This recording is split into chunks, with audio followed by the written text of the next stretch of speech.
I've kind of grown up around kitchens my entire life, having big families from the Middle East. Everyone's always in the kitchen eating. So it's kind of what I grew up in. After working for the largest tech firm in the world, I was looking for the next step in my life, and I thought, I need something more satisfying for me, something more fulfilling. And I thought about the one thing that makes me happy on the inside, and that's giving back to others. I had this crazy idea to start a food truck. I wanted to use it to give back to the community through our One for Mario program that we started, and I also wanted to share our culture and our foods with the great people of Texas. And thus, ZaTaR, the food truck, was born. It's been an interesting ride, no pun intended, but now we're looking to elevate our experience to the next level. Our foods are special because, as with everything, we start by sourcing our foods fresh, right down to our meats. The chicken, the beef, the lamb, it's all halal, which ensures you get some of the freshest, cleanest, most ethical cuts of meat that you can source. And you'll come to realize this from the very first bite that you take. People get drawn to the Mediterranean diet because of two things: the ingredients.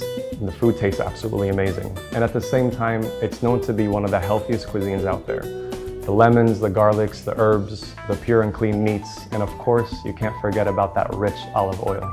Inside the new and beautiful Harvest Hall, there's going to be so many exciting things happening that guests will get the chance to experience and enjoy. More than anything, I want our guests to feel like they've been taken care of. I want them to feel like their family, because after all, that's what hospitality is all about.